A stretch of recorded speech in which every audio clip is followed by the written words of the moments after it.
Hello, Jason here with another wood turning challenge. This time I got challenged by Brian Mergel to make a goblet. And so I'm going to do that, and we're going to make a long stem goblet out of a piece of alder that I found sitting around the shop. So let's have some fun and do this.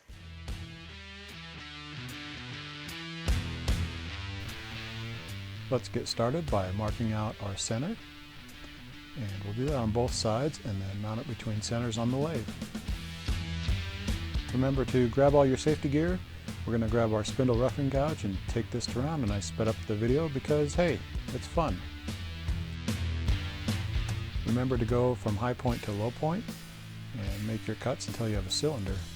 Now I'm getting this ready to mount in the chuck on one end, so I'm going to measure the one end, and that one's already perfect, so I can just put my dovetail for my chuck right on the end. To help get that centered, bring up the tailstock before you tighten the chuck. Then we should be ready to go. Our piece of wood is never fully round after you remount it, so I'm just going to true that up again.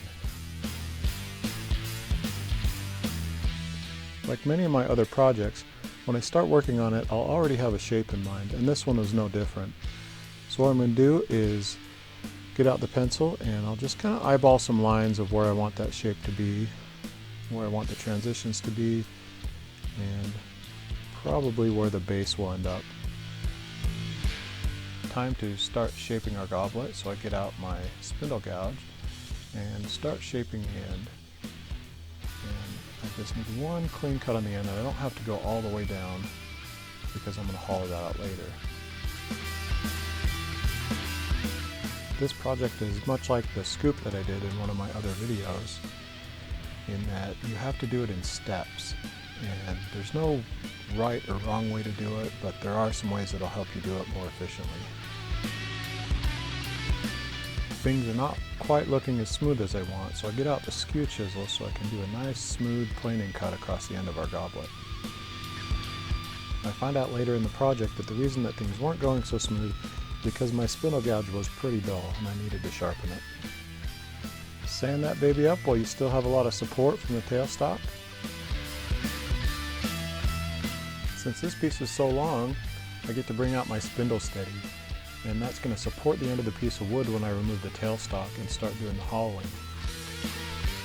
Here you want to make sure the tip of the tool is exactly on center, and you'll start in the center and push straight in and then work your way out, just riding that bevel along the outside.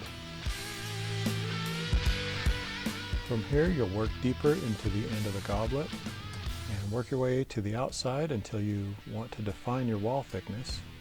And you'll want to do that before you get too deep. And I'm aiming for a wall thickness of about 1/8 of an inch. When the rim gets really thin, you need some wood behind it to kind of support it so it doesn't vibrate so much. So you work your way down gradually. And so I'll check it often as I go and make sure that I clean that up. So I'll start with a spindle gouge, and then I'll go to a scraper to help clean things up and get the wall thickness that I want.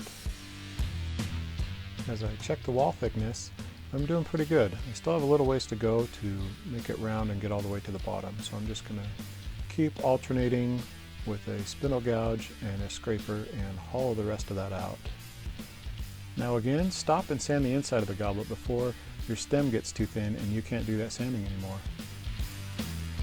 Now as we begin to shape the outside again, it's very important that we bring the tailstock up for support. And I've put a cone center in there. You can turn your own cone or turn a block of wood that will fit so that you can bring your tailstock up for support.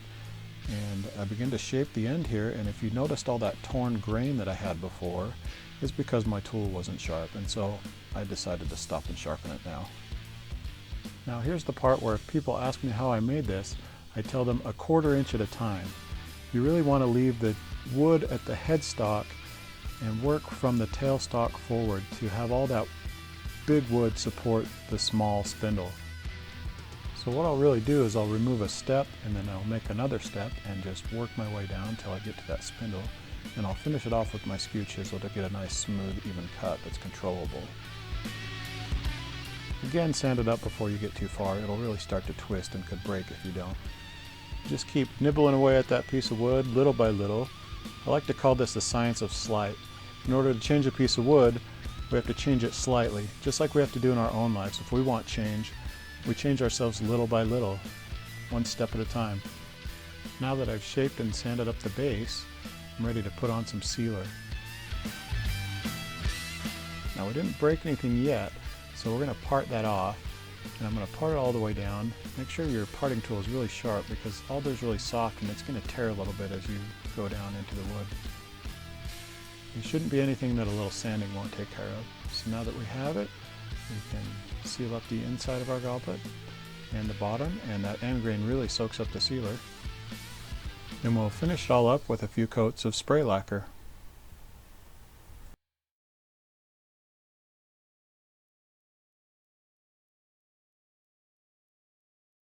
There you have it, a long stem goblet made from alder. So how'd I do on that challenge? It's been pretty cool doing these challenges on YouTube. I really enjoy it. Thanks, Brian, for that challenge. If you have a challenge for me, leave it in the comments down below. On this channel, I like to do wood turning focused videos. If you haven't subscribed, squish that button right now. Yep. I hope your day is awesome. We'll see you soon.